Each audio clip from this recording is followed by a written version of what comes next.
Alright guys, nandito tayo ngayon sa Samar, no? Isa sa pinakamayaman sa lamang dagat. Ngayon, magluluto tayo ng lobster. Lobster garlic sauce. Butter garlic sauce. Masarap siguro. So ito, pinapakita ko sa inyo, lobster yan. In-steam ko na siya kahapon. So hindi siya nagalaw. Ngayon, lulutuin natin. Napakamura. So sa halagang 400 meron ka na. Pero kung sa syudad ka, sa Manila ka, napakamahal ng lobster natin. Ito, mga presko pa ng lobster ng hall. So yun, ang gagawin natin is magluluto tayo ng butter garlic lobster. Yan, simple lang, pambahay lang. Meron tayong garlic at meron tayong butter, syempre. Yan yung mga component. Salt and pepper, syempre. Ay, dadaan si nanay. Ayaw, di ba? Nag-vlog ako si nanay, padaan. Okay lang yan. Kasama yan sa ano ko. So let's go! Gagawin natin, bibiyakin natin to. Tapos susuti ulit natin para medyo mainit. Tapos gagawa tayo ng ha? Alright!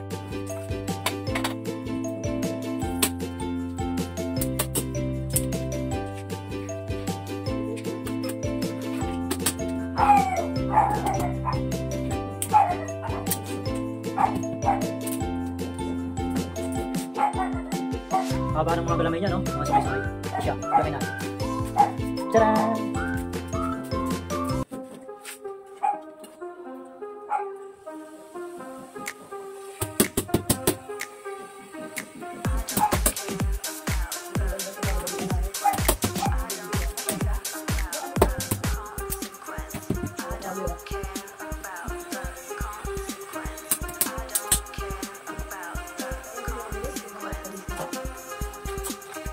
Ito, napaano, no? Maliit pa, napasama siya. Pero ori din siya ng lobster. Okay ba sila? Okay ba sila? Kupakpak kung tawagin sa amin. Banaga naman sa tawagin din sa amin sa waray, no? So ito na siya, guys. Yan, ginuka na natin. So ngayon, i-stir na natin, susuti natin siya saglit lang para medyo mainit siya. Tapos saka yung butter sa natin ibaba. Right? Sige. So guys, ito na siya. Pinapakuluan natin ng saglit, no? Ng konti lang para medyo kumatas siya. Ayan. Ngayon naka-ready yung ano natin, butter tsaka yung minced garlic. Syempre hindi natin iiwan si Magic Sarap kasi talaga yan, nagpapasarap talaga yan, kaya nga tinawag na Magic Sarap. At isang perasong kalamansi para medyo mag-agaw yung lasa niya. Manamis-tamis na maasim-asim. Alright? Ito yung pinaglutuan niya. Ngayon, diniretso na lang natin. Medyo mainit-init pa. Yan. Uy! Uy! Wow! Butter. So, melted na siya. Dapat to may ano talaga to eh. May honey.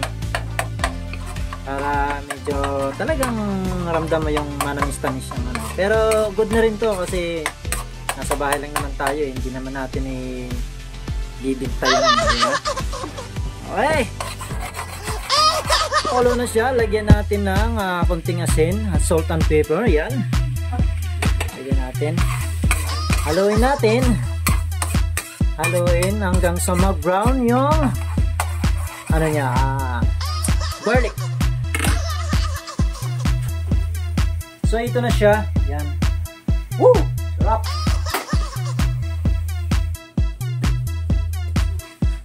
Ngayon, ihalo natin to. Lalagyan natin ng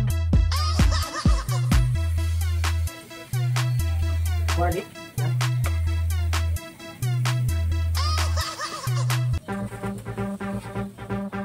So dito ang lobster na ito, masarap ito pag kahit wala siya. Tapos parang sinutin lang siya. Pinuluan. Masarap din siya. Original lang yung lasa niya. Napaka-fresh niya. Okay?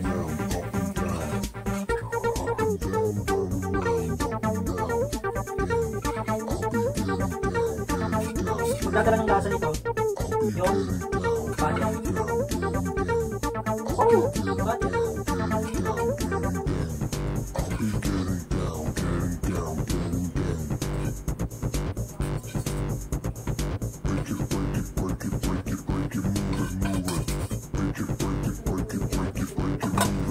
Let's go.